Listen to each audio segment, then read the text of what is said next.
This is episode number 15 of Short-Term Rental Success Stories. Welcome back to Short-Term Rental Success Stories. I'm your host, Julian Sage. This is a show where I talk to hosts about their journeys in starting and growing their short-term rental business. My goal is that you'll be able to walk away with practical information that'll help you become a better host and learn how to scale your business. If you're a host, then you know how important reviews are, so if you do find value in this show, please go on over to iTunes, Stitcher, or your favorite podcasting site and leave us a review so we can feature it on the next episode. Today I had the honor of speaking with Toby Doré. Toby manages over 33 listings ranging from rental arbitrage, owning, and co-hosting. Toby is quite possibly the coolest university professor, as he's a world-traveling nomadic backpacker who also runs a hostel which he lists on Airbnb. Toby, having started in 2011 after reading The Joy of Less, decided to take a minimalistic approach to his units and allow like-minded travelers on a budget to stay.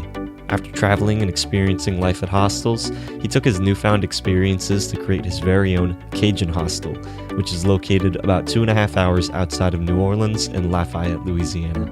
Toby shares a lot of useful information about running a budget-friendly property, how to manage people's expectations with shared sleeping spaces, and how to structure your team so you don't have to manage everything yourself. If you haven't done so already, go on over to our Facebook group, Short-Term Rental Success Secrets, to talk with Toby and other successful hosts. If you like my show notes for this episode, go to shorttermsage.com/EP15. Or if you'd like my show notes sent directly to your inbox every week, then go to shorttermsage.com/show notes.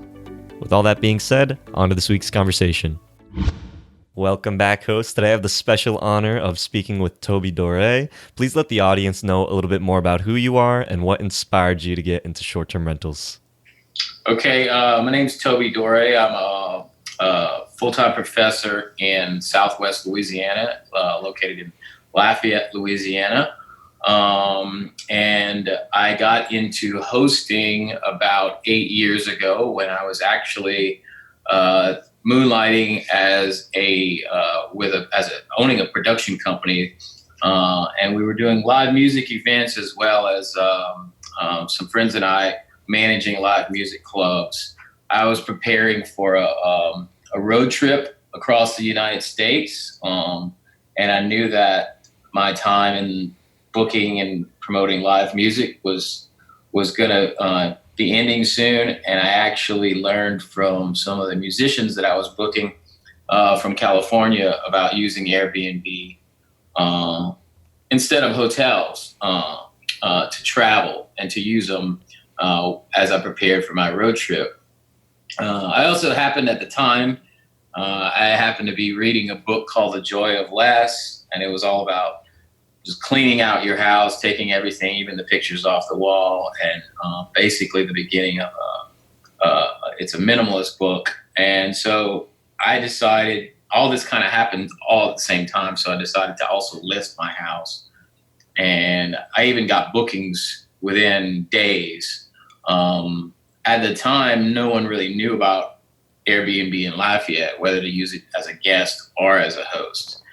And so I rented a car and took off to Canada. I immediately got my house booked for one group of guys that were here in town for work. Booked it for 2 months. And I took off. And then when I got to West Texas, I decided to use Airbnb. I had already used it as a host, but I booked in Terlingua, Texas. I booked out in the desert, a dome shelter, it was called, completely off the grid, for one night in Terlingua, Texas, right outside of Big Bend. And then from then, I slept in a motorhome. I slept in a teepee in a girl's backyard in downtown Portland, and then several other places along the way. At the same time, I was getting tons of requests for my house daily to stay in my house back in Lafayette, back at home. And so when I returned home, I had owned this house for 12 years. It was a 3-bedroom house and single with no kids. It got to a point where the Airbnb income was paying for my mortgage and plus bills. And I had this new hobby of world travel. So it was great extra income along with my full-time job. So I actually rented out a small 400 square foot apartment to live in, and started renting out my house full time on Airbnb. And then also when I would travel, I would rent out this small apartment that I was leasing. And I still have that apartment today, and I still use it. I don't stay there very much because now I manage 5 different apartments like it, small 400 to 500 square foot apartments. And so the business continued to grow. I started an LLC, and then I took a trip to Europe and stayed in hostels for the first time. And when I returned from that trip, I decided to not only rent out my 3-bedroom house, I actually decided to convert it into a mini hostel. So I created a dorm room in my office with bunk beds, and then put key code locks on the door. I got that idea from staying with a guy in Vegas who basically, he was a military guy, and he had 4 bedrooms in his house, and that's all he did was Airbnb, and he had keypad locks on each one of the doors and on the front door. So that was way before. Now it's almost kind of a standard thing for Airbnb hosts, but back then it wasn't a common thing. Everybody either left keys underneath the flower pot or somewhere like that, hid the keys, or met you at the door most likely met you at the door to give you the keys. But that was something that nobody was doing at the time. And so it's interesting now when I go to conferences and things like that, I can see, the entire company is devoted to these different types of keypad locks. I was doing this 7 years ago. So yeah. And so now I have, before Airbnb ever had co-hosting platforms, I began co-hosting with my next door neighbor, and he had a 3-bedroom house with a studio apartment in the back. He lives across the street, still does, but he owned a rental property next door to me, and he was getting tired of people destroying his house, basically. And so he decided to let me manage his house on Airbnb for a percentage. And then eventually, over the few years, the word got around town. And so now up to this point, I have 5 what I consider clients, 5 different clients. He was the first one. And there's everything from a small studio apartment to a 2-bedroom house, 2-bed, 1-bath, 3-bedroom, 3-bath. I manage a home 2 hours away in New Orleans. So that's kind of the setup at this point.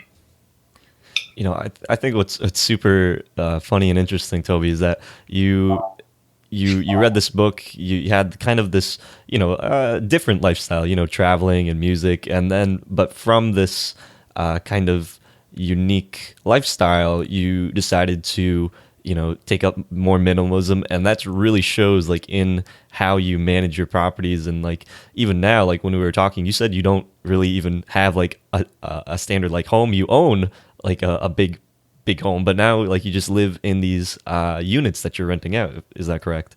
That's correct. So I think the backpacking trip to Europe had a huge effect on that. Even after reading the minimalist book, it was the combination of those different things.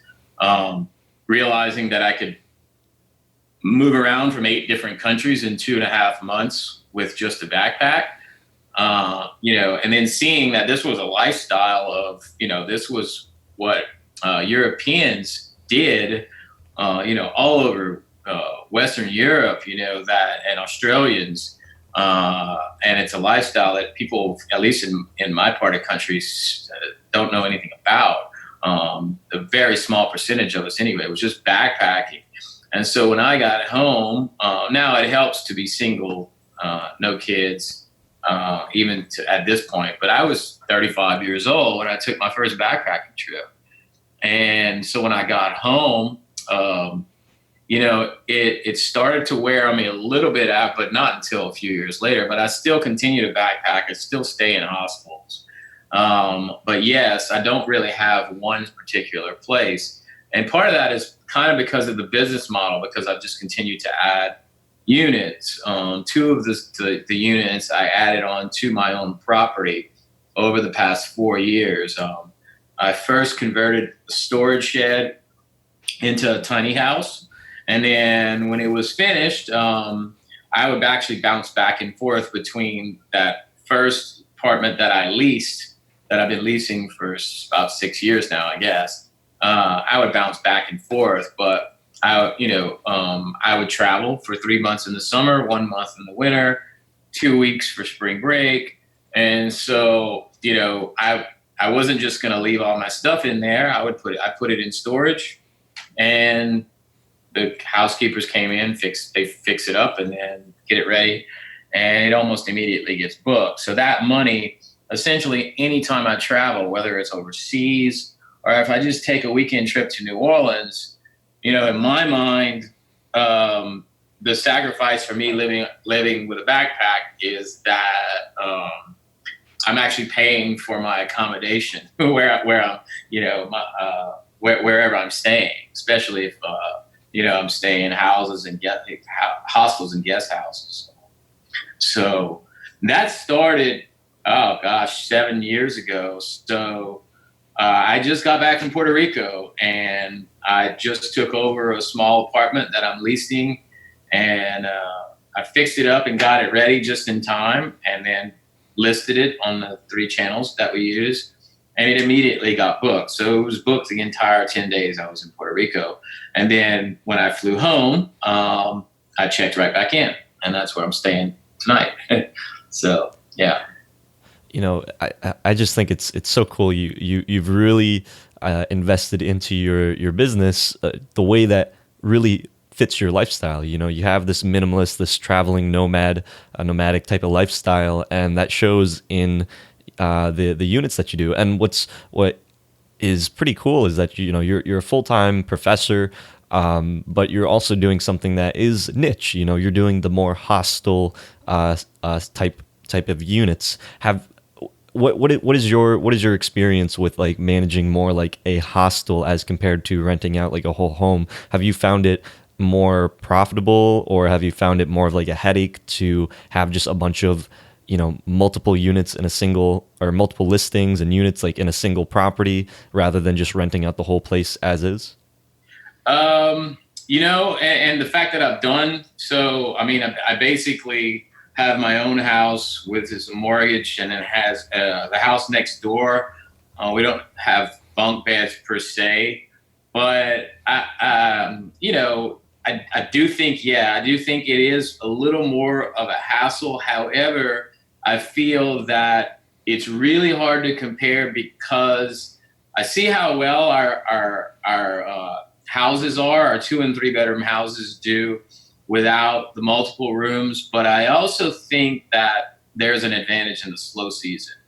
But I think, the overwhelming thing is that, I just fell in love with that hostel atmosphere, and it was just a desire. And I never really sat down and pinpointed, hey, or even gave it a try. Just take all the bunk beds in the private rooms, put the listings down, and just try to do the whole house.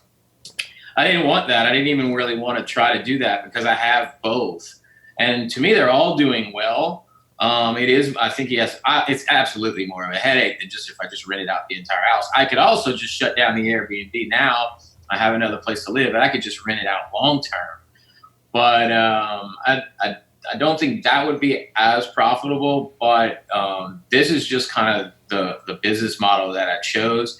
And I wanted to give these backpackers who backpack the United States, an opportunity to travel and stay in a hostel here in South Louisiana. We have one other hostel here in town, and I think there's entire states bordering states with us or right down the road that don't have any hostels at all, down in the Southeast. Now, New Orleans has probably 8 or 10 different, hostels, and we have 2 in Lafayette. I'm not aware of any in the rest of the state of Louisiana. And so you can literally cross state to state. I haven't checked in a while, but I've tried. I know just traveling, it's interesting. But at the same time, we're not on hostels.com. We're not on Hostel World because everything is automated. So even the hostel we don't have a front desk. We don't have somebody checking people in. So I haven't really come across anybody who does exactly what I do. Even the other hostel in town, they have a desk. They check people in. They take cash, or they do bookings online. But we don't do that. We don't have a credit card machine. We don't take cash at the door. And so it's really hard to describe to some people. Another thing that I found very interesting was I was talking with the engineers at the Airbnb Open a few years ago in LA. And I was explaining to them that how time consuming it was, that every time somebody booked a bunk bed in my room, that, I had to block out the whole house manually.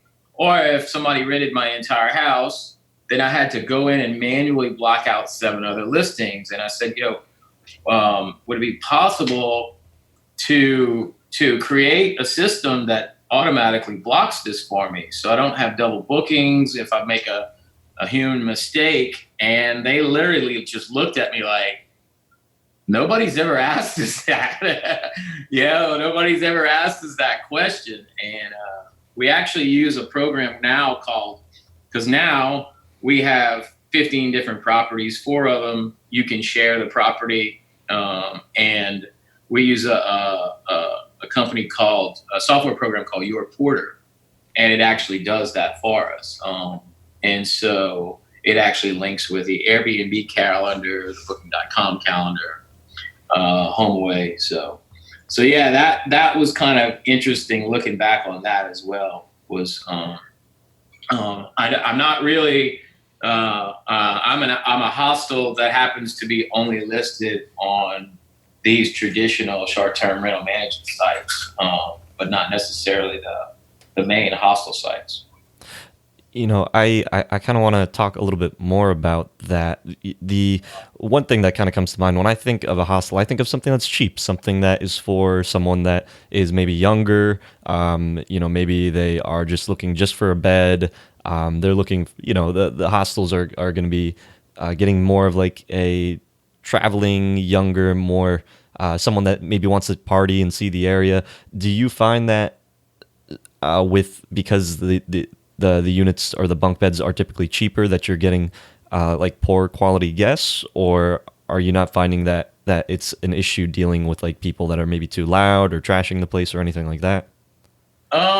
So stepping back as a traveler, from what you said there, I noticed a change just right around the time I started doing Airbnb was when I started traveling and backpacking internationally, and pretty frequently. I've been to 45 countries now.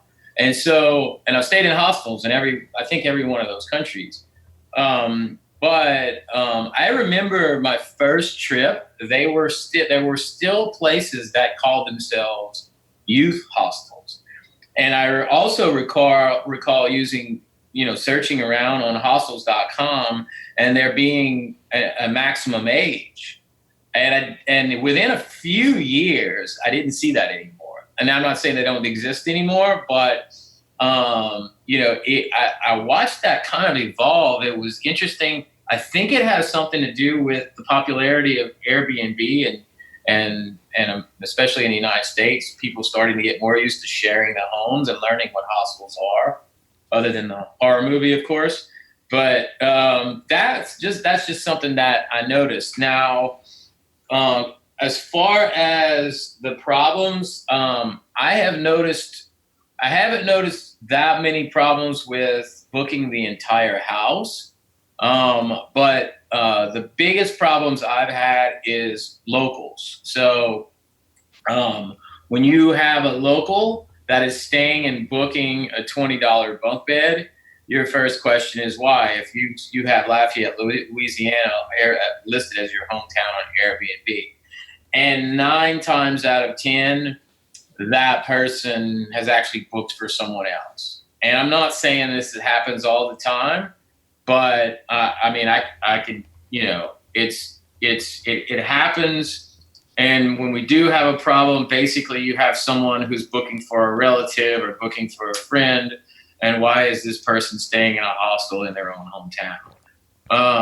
But so that's why most hostels, a lot of hostels, even the other hostel here in town, they have a rule that they don't allow locals to stay in their hostel. And so, and I think it's specifically because of that reason. So the problems that I've had are that way, but like as far as like, is it a nagging problem, or have I ever thought about, shutting down the dormitory? Absolutely not. It's kind of neat to see the people that show up, and they're usually Americans are the only ones that have never stayed in a hostel, and they say, it's my first time doing this. But I know for a fact that, since I started that dorm room, literally thousands of people from multiple countries have visited Lafayette that probably would have never done so in the first place. My private rooms are only, $30 to $50. So they're not really that expensive either, and so they have that option. But then you go up to a hotel room here, you're going to pay cheapest at like a 3-star motel. You're going to pay $70 and upwards. So almost double. So, and it's a route straight through New Orleans. New Orleans is one of the most popular tourist destinations in the United States, maybe the world. And we're exactly 2 hours on the interstate straight down from New Orleans. And so I feel like, I've contributed to international tourism in the city. Another one of the reasons, too, is I mentioned that other hostel, but they really didn't promote. So when you were talking about people coming in trashing the place, ironically, also I was also booking live music when I decided to turn my house into a hostel. And this other place in town was world renowned as a live music venue, who also happened to have a hostel. And many people didn't even know, especially the locals, that there was a hostel inside, that there were bunk beds that you could rent. And so this is the other hostel in town. And so I started to feel like I was the place where you could go back and sleep, whereas there, 4 or 5 nights a week, there's live music playing right outside the door. And so that atmosphere became kind of that particular hostel. And then my hostel was a place where, it's pretty much lights out 10 or 11 o'clock. It's more, I would say, family oriented, but I'd say over 60% of my guests are couples, or single travelers in the dorm room, but they're not 20s even. We do have our share of, 20 to 25, but, between 30 and 40 years old, lots of couples book especially the private rooms. So I haven't really had that many problems. I have almost 3,000 reviews on Airbnb. So I think it's about 40% of our guests leave reviews.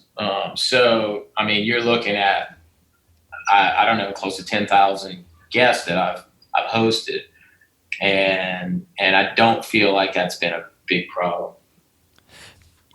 What I just think it's very interesting because there's not many people that I know or that I've heard of that are doing like a hostel model with the short-term rental. Usually it's just like they'll list like a single room, and then that person leaves. Because one of the things that is curious to me is, like, when I think of an Airbnb type short-term rental, I think of like maybe like it's going to be a variety of things, but I'm leaving. People are very review oriented, and they're like, if everything's not perfect, it's going to be a bad review. And you have so many people staying in that place that maybe they could, maybe they're a little bit noisy, or maybe they don't leave the bathroom perfectly clean, and it's not going to be perfect like everybody wants, which can result in potentially a poor review. So how do you manage that, and how do you handle just like the amount of occupancy in a single place and people's expectations? So, this really again goes back to the quality control with respect to what you were saying about me bouncing around. So when I decided also, to continue to be a nomad in my own hometown, I'm also pretty much forcing myself to be moving around to these different locations personally, living in the house or even next door to the house. And I still continue to go in and check on, so I can see those kinds of things. Typically, when we get a complaint, one of my housekeepers will notify us. We actually use WhatsApp to communicate with one another. So we have a housekeeping staff, myself, and a reservations manager who's overseas, and he actually does the communication keeps the communication with our guests. And he's the link. And then he's also the link in between the channel, whether it be, Airbnb or another channel. He'll contact them. He'll contact the guest. And so if we have a complaint, it's a big deal to me as far as, addressing it as soon as possible. And of course it has happened. It hasn't been a huge problem, but typically we can get it addressed pretty quickly. Even when I'm traveling, I've always had someone here at home. Again, I mentioned my reservations manager lives overseas in another country. So we've always had to have someone kind of in charge if I'm not around to be there if there's an emergency or something like that happens. Separate from a maintenance person. So we have an on-call maintenance person. So if it's electrical problem, a plumbing problem, then he's there for that. But if it's a problem with a guest that is making the other guest uncomfortable in any way, if I'm not around, then I'll have some type of part-time managers. At times it's been a housekeeper. I've used interns from the university that were really, really mature about those situations and were able to handle them. So we've always had somebody here, what I call here on the ground, to handle those types of situations. But it's been miraculous, really, though. Like it's really hasn't been. It doesn't really happen that often. Do you find because a big worry for people is like the cheaper that you go, the lower the quality guests that people are afraid of getting, that are going to cause issues, going to be party people, going to be loud, not treat your place right. But you've taken on this nomadic hostel lifestyle, and now you're also running this type of hostel lifestyle. So is that just kind of like a myth? Like, is that just something that is not true? Not. Or yeah, so I definitely think I have more problems than other hosts because of the pricing. So this is one of the reasons why I got into this. It wasn't like to become a millionaire or anything like that. I'm far from that. I actually, I think I have that perception out there.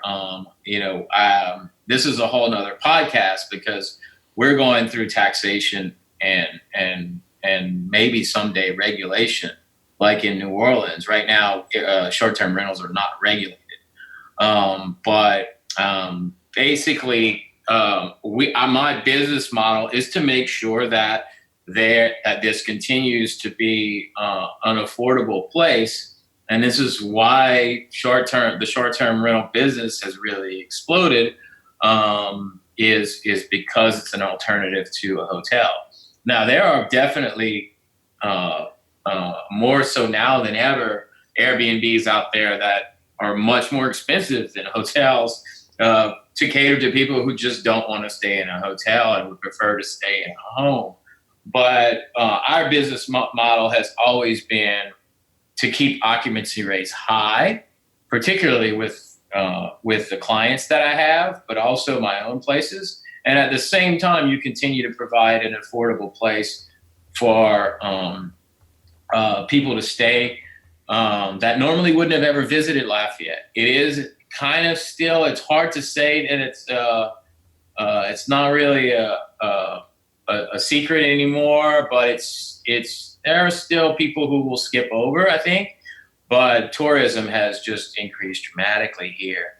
And also, I think I mentioned this earlier, I think that I do much better in the slower seasons than others who just keep their pricing. We evaluate the pricing every 1 or 2 months. We look at the market. We do have increased pricing as well for special events. So it's a formula that we kind of have always paid close attention to in order to keep our booking rates up. And that's also an attractive aspect to our clients, where they have input on the pricing for the homes that they own. But it's different from client to client. Some of them don't really; they just let us do whatever we feel is best. So, but yeah, I definitely think we have more problems than others, particularly with the locals staying because of the rates. So, okay. So with your property, would you consider taking on more type of hostel units or making more like hostel type units, or is this something where it's like it's just a part of who you are, so this is what you want to do? Not right now. In the last 6 months, this is a new thing for me. In the last 6 months, I took over 2 separate properties that were very much distressed properties, and I negotiated into more of a commercial type lease where I was responsible for fixing the place up, even though I didn't own the place. And in exchange, I got into a very financially, as far as the square footage of the house and the location, a really good financial situation as far as my lease compared to what it normally would have leased for. In exchange, I'm allowed to sublet on Airbnb, but I had to use my own capital money to fix the place up. And I did that really quickly with 2 properties just in the last few months. And so right now I'm like, it's about everything I can handle without hiring a full-time manager. And I can't do that right now because, since the beginning, I've basically invested the great majority of the profits back into the business. Now, I have been asked by multiple people to come and look at properties and look at the possibility of, putting together a traditional hostel as opposed to a short-term rental or an Airbnb or guest house, where we would be on booking.com, maybe multiple rooms, multiple dorm rooms. That's what I would consider a traditional hostel. So yeah, I have looked at those properties, but the situations where no one really wanted to put up the capital to convert, there's not really anything out there that has multiple rooms where you can do shared bathrooms. So there would have been a lot of construction involved. And my Airbnb business, it's all automated, like I mentioned before, as far as the check-in procedure. we don't have to handle cash or anything like that, which I probably would have to if I opened a traditional hostel. It's not off the table, but honestly, after 8 years, I'm really more interested in starting to focus on my travel blog. Hopefully one day being a podcaster like yourself. That's kind of the direction I'm going in. Not that I'm going to get out of that, but if a good opportunity presented itself, I definitely wouldn't hesitate to look into it. And what has been the most challenging part of starting your short-term rental business? I think it was one of the reasons it was so attractive was because I wasn't really making much money according to the time in my second life as a music promoter and eventually a bar owner. But and then immediately, I used my cell phone to take pictures of the house, and it was renting out for twice what I would have gotten if I would have rented it out long term. And so that was the easy part. Some of the big problems I had a really bad construction problem with the first apartment that I managed and that I added onto my own property, which what I mean by that is I just had a huge problem where I had a contractor that I had to fire halfway through the project and hire 2 other groups to come in and finish the project. And not only was it ended up costing twice as much as it should have costed, but the plan was to start renting it out short term, not to live there. And that pushed that date back. And so that was a point where I almost gave it up. And at the same time, I was leasing other properties. So I mentioned I do lease 3 properties right now, but I was leasing properties at their actual value. And the first one was doing well, but then there was this period where I felt like there was kind of a saturation there where there were more hosts than there were guests. And I think I would like to think that that's kind of reversed now up to this point. We have now more and more people are learning what Airbnb is. And so we have a lot more guests compared to hosts, but there was this saturation part. We also hit the summertime, which is a lower season, not the lowest season, but a lower season for us. And all these things kind of snowballed at the same time. And so I almost gave it up. I guess that was about 4 or 5 years ago.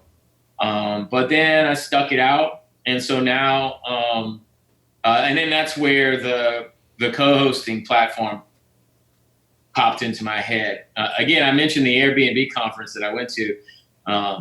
They were giving these presentations on, wow, we're coming out with this co-hosting platform. And I was just thinking to myself, I've been doing this for 3 years. I just like, why don't I, instead of renting a place from you, why don't you furnish the place and I take a percentage management fee? And that was kind of, that's kind of the model that is the model that I use now for 5 of the properties. The other 3 are, and these 5 properties, some of them have multiple units on them. But I do, I for those out there listening, I would just be very careful about the lease option and making sure that if you're starting this up, making sure that you understand the market and the low season and the high season in your area, and that you can afford to pay the rent and the bills. I don't pay the bills on the houses that I manage with clients where there's host sharing. The leased houses, I have to pay for electricity, electric, gas if they have it, cable, internet, etc. So you got to put that all into place. I wasn't very organized as far as with spreadsheets initially, but it's not just a matter of using the spreadsheets to make sure that you can pay your bills, but it also gives you a really good advantage to look at how how the market is done 3 years ago. Looking at where your houses are located. All my locations except for one are very close to the downtown area, so that's another reason why it's attractive, and we don't have any hotels. So that's something else that you have to take into consideration. And what has been the most challenging part of scaling your short-term rental business? I'm not sure. By scaling, you mean Taking on more properties, making it bigger than just your initial property.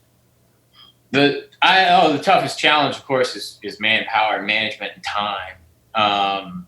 I've never done this as a full-time job. I've always done it as a side business, and so there's been times where it's more stressful than others.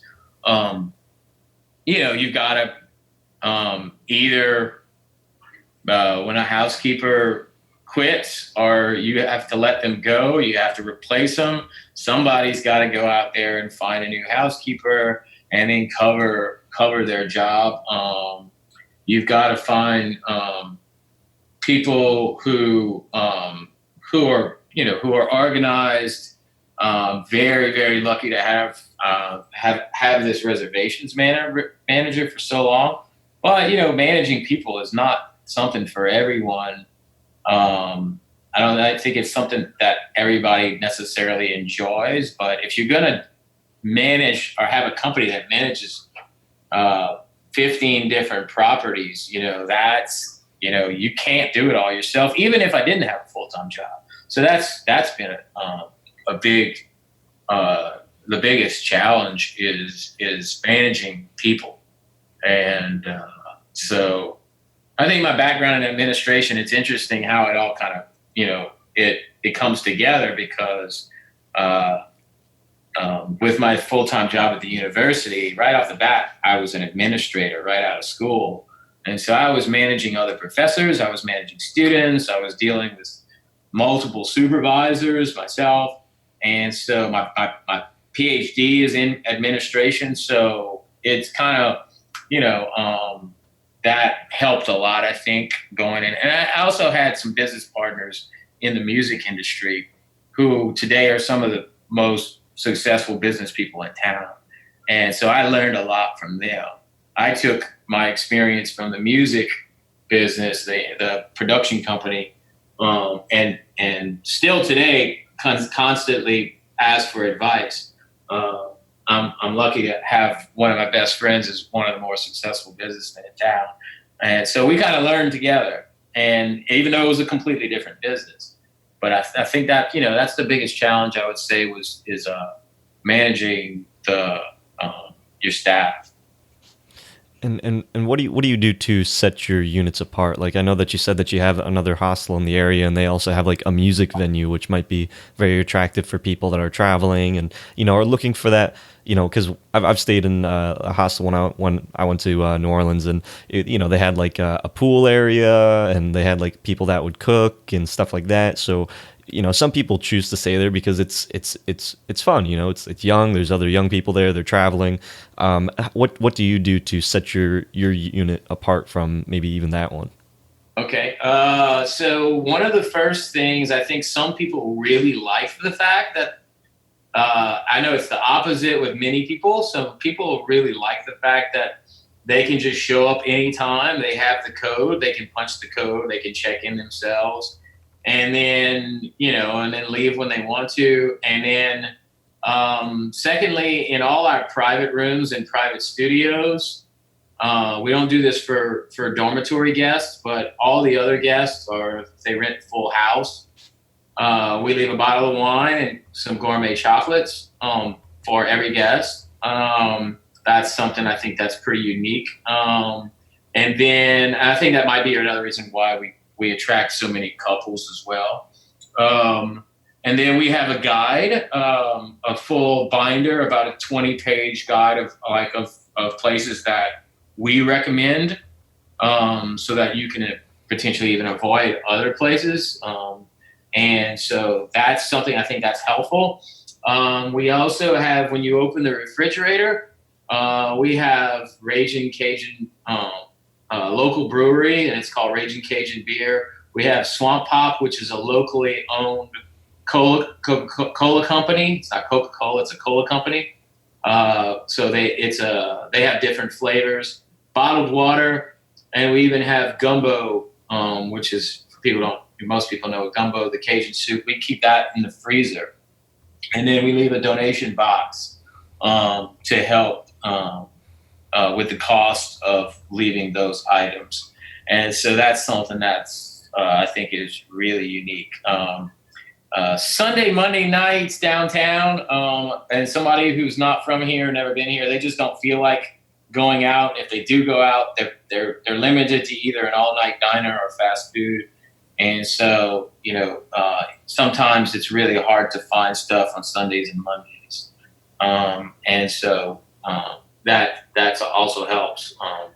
And I make the gumbo myself, so so it's pretty authentic. So yeah, I think those are some I guess things that separate me from some of the other places. Would you consider yourself like a hostel, or would you consider yourself more like a traditional short-term rental, just with like a bunch of separate listings? I don't even know how to answer that. I can't. It's hard for me. What I tell people, I own a hostel when I'm traveling. Lately, I've been telling, because I travel a lot and I meet a lot of people when I stay in hostels, I stay in Airbnbs, and I'd say 50% of the year. I've even stayed, I think, even a few years in the past, even more than half of the year I spent away from Lafayette. But I tell people I own an Airbnb management company. And if I'm at a hostel, sometimes I'll say, yeah, I own a hostel myself, because I do. But, it's a little of both. I don't think there's a name for it. And I think if there is a niche in what I do, that's it. People who have a house on Airbnb, 1 or 10, that they own, well, what do you do? Oh, I have an Airbnb. It's really not, for many people, I don't think it's a full-time job. There are other people who own hostels, some of them with 50 beds, all on one property. There is another company that I'm aware of here in town, and I'm sure there's others, not in town, but here in the state of Louisiana, that is a short-term rental management company. And I'm all three. And so to answer that question, it's really difficult. I do all three. I lease properties and sublet them. I turn my house into a mini hostel, and I also manage properties as a co-host. So I don't know that there's really a name for that. And so, yeah, it just really depends on, like I said, on the situation. I have really time every person I meet to go into, well, I do this, I do this, I do this. Oh, I'm also teach tennis, and I'm also a sports medicine professor, and all kinds of other things that I do. But so I kind of just say either I have a short-term rental or Airbnb. Some people don't know what short-term rental means. Most people, Americans, don't know what a hostel is. A lot of cases, unless I'm at the hostel and I'm telling the owner of the hostel. So I kind of just do it to relate to the person that I'm talking to. And is there any product that you couldn't live without in your listings or your rentals that has saved you time and money? Anything that saved me time and money, as far as, I'm sorry, what was like a product? Products. Yes. With the key code locks, we just kept using the same locks. We usually standard Schlage locks from Home Depot, and really mainly just because our housekeepers are comfortable with changing the codes, and they do. They serve their purpose. They're pretty reliable. I haven't had many problems with them. and that is a startup cost. So if I have a client who's interested in me managing their home, then I will say, what are my startup costs? And I'll, 2 sets of linens for every bed, and towels and bath towels and that type of thing, and a lock on the front door, and that's their startup cost. And then they're ready to go. And of course, it has to be furnished. So yeah, those other products, the chocolates that we leave are really expensive, but I won't ever back down from that. And I just kind of go with it. We don't buy one particular kind of wine. We go to a local liquor store wine shop, and they have a bargain bin, and it's usually really good wine that's overstocked, and so we get it pretty cheap. And then it's been mixing and matching a lot as far as linens and towels and things like that. We've used all kinds of different things. I kind of leave it up to my older, it's not older, but my more experienced, the housekeepers that have been with me for a long period of time as far as cleaning products. But we've done it all, and it's just kind of, there's not really any particular product that we've really stuck with or endorsed or anything like that. No. And is there anything that you do that has helped your guests leave positive reviews? People love the chocolate and the wine, and people talk about it. The ones that do partake in reheating the frozen gumbo, and they also, I had one guy who said my gumbo was bland. That was interesting. Oh. I purposely don't highly season it, because most of the people staying in an Airbnb are not accustomed to really spicy food like we are down here. And so, but yeah, I mean, if you knew the ingredients, I put some extra ingredients in there that give it a lot of flavor. People are very serious about their gumbo. The people who cook the gumbo, who eat the gumbo, and about the authenticity of it. Did he leave you a bad review because of your gumbo? No, just one guy said he thought my gumbo was bland, but I just thought that was really interesting. But for the most part, it's positive. Yeah. It's not only do you have to provide an exceptional place to stay, but now you have to provide 5-star gumbo. Yeah. But yeah, so the chocolate and the wine, and then, like I said, they even always comment as a positive thing that it's a self-check-in procedure. You would think Airbnb guests, one of the things, and you do, it's like, I have a host there, answers the door, and, you're staying in the house to show you around, things like that. But it's impossible for me to, with that many listings. So even before, because of my full-time job, it's hard to stay on that actual first property where, when I'm home and I'm not traveling, I'm running a business, teaching tennis, I've got a full-time job teaching sports medicine, and have a social life, and now there's all kinds of other stuff going on, so that when I travel, I don't have to worry about those things as much. So it's hard to, that's one thing that they don't really comment on, but I don't think we get negative reviews.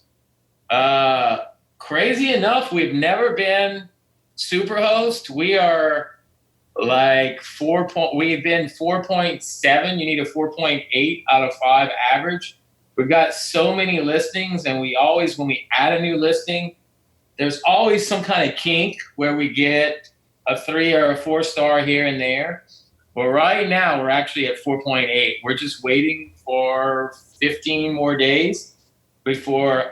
We had a cancellation.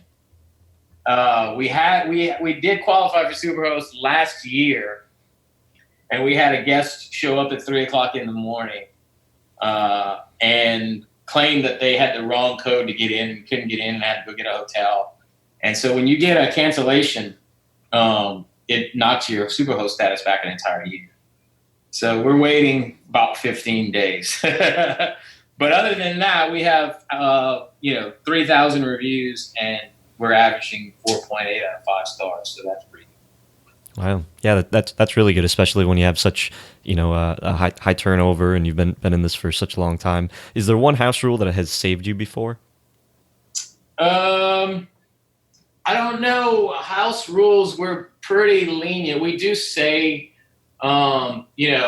if everybody's comfortable in the house, it's never really been a big issue, but we do say like 10 o'clock will be quiet time and no smoking in the house. But other than that, we don't really have many other house rules, and miraculously, we haven't really had any problems. We have designated spaces to park, but now, I mean, I don't know that we, I checked into, I stayed in a hostel up in, I believe it was, I was down in Dallas, and which I think was one of the only ones. Man, they had an entire page of house rules, and it's different when you run a multiple room, multiple bed hostel like that. But we don't really have that many. Do you find that maybe the house rules are maybe not like really that helpful? Like, is a guest that's bad just going to do what they're going to do, and it doesn't really matter what are in your house rules? Because you have a lot of experience dealing with people that are going to be staying there for cheaper, and you might be worried about like if they're going to be noisy or if they're going to be yada yada yada. So have you found that like house rules just really is maybe coming more from a place of fear or something, or what are your thoughts on that? Well, the other one, again, like I said, the no smoking inside is a major one. We have people who do. It has created problems because you can't just get rid of smoke, especially cigarette smoke, before the next guest check in. We have, fortunately, in the slower seasons, which is not really that often, we have the ability, because we have multiple places, to move them over, usually sometimes even next door or less than a mile away, and sometimes to an upgraded apartment. So that is definitely a lifesaver for us at certain times, where because we've got multiple properties, that we can move them to a different place, as opposed to them going out and having to stay at a hotel, and either us or the guest having to pay for a $100, $150 a night hotel. So, but we do allow pets in certain locations and not the others.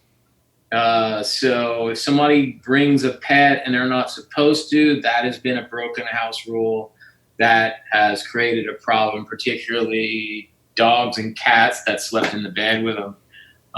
Literally have had to throw away comforters and things like that. A lot of the people have allergy requirements. I know we've had people who got upset with us because we actually had alcohol in the refrigerator and they didn't want it. But those are just really, we don't really have a whole lot of rules to begin with.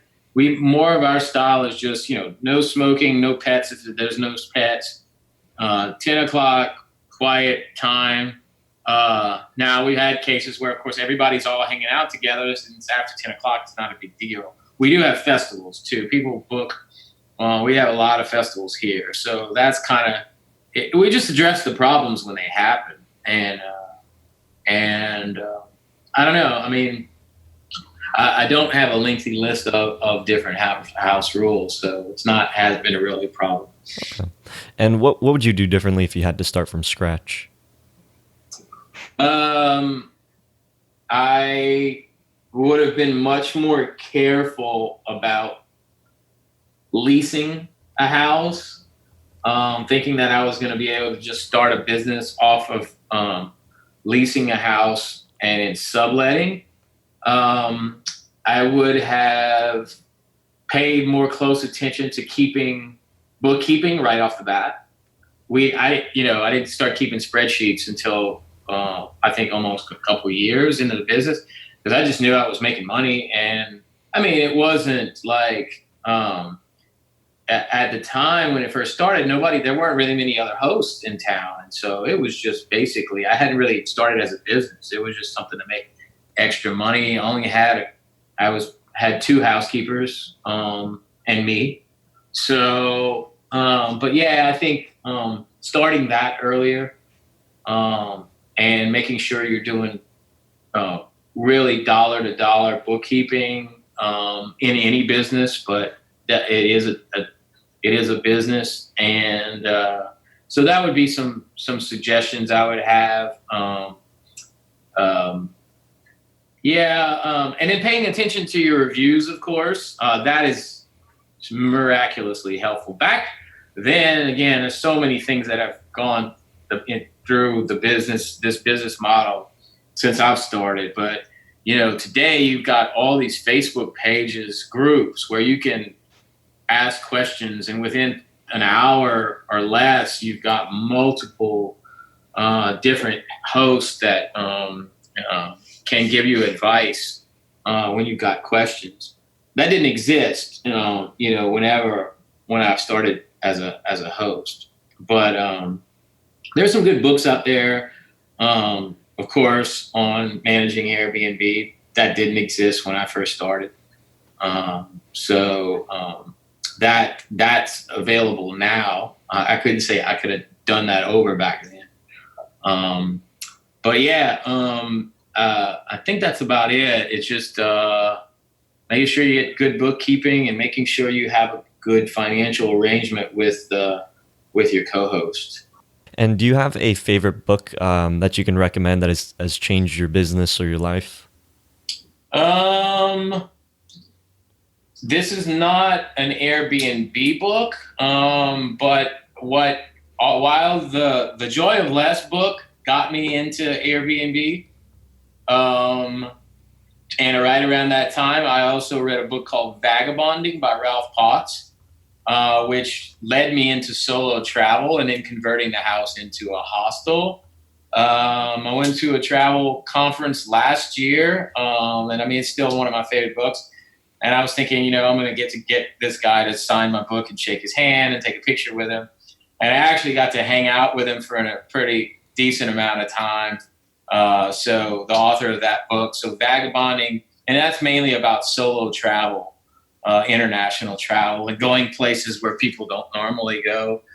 So those are two books: The Joy of Less, Vagabonding, Airbnb host book, Get Paid for Your Pad. I was on Jasper Rivers, number 200 on his podcast. And so that's a good one as far as strictly like learning how to be a host. There's another good one where they gave away, and I can't remember the name of it right now. It's a couple that sold their house and they started traveling all over the world, strictly staying in Airbnbs. And I have it on my desk at home. I just can't remember it, but they actually gave it away at the Airbnb Open Conference in our ditty bag when we checked in. So those are some pretty good ones. Okay, cool, very cool. And if anybody has any questions about like running a hostel or anything like that, is there any way, or checking out your blog, is there any way that anybody can reach you?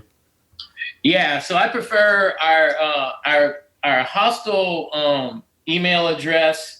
If they have information, if they want to stay at our places, that's what we use that for, cajunhostel@gmail.com. If they want to ask me questions specifically, it would be better to use my blog email, which is Toby@cajuntraveler.net. And cajuntraveler.net is my blog. But so yeah. And I'm on the Cajun Traveler. Cajun Traveler is, we've got Instagram, Facebook, Twitter, everything. I'm the only Cajun Traveler out there. So if they don't want to send me an email, they can find me anywhere on social media. Very cool. Yeah, I'd definitely recommend people go check that out and see what you're doing to promote your brand and promote your business. Toby, it's been such a pleasure. I think it is very cool what you're doing, the whole hostel, traveling nomad lifestyle. It is very unique. You've really taken in this lifestyle full, and I congratulate you on your success and wish you the best of luck, and we'll keep updated on how your travels are going. Okay, yeah, I really enjoyed it as well. It was really interesting. All right, take care, Toby. And until next time, Host Nation, keep on hosting. Hope you hosts benefited from the show. If you found value, please go on over to iTunes or Stitcher, leave a review, and let us know what you enjoy about the show. If you'd like to talk to the hosts that have been featured in these episodes, as well as the host nation, then go on over to our Facebook group, Short-Term Rental Success Secrets. Talk to you hosts in the next episode. Keep on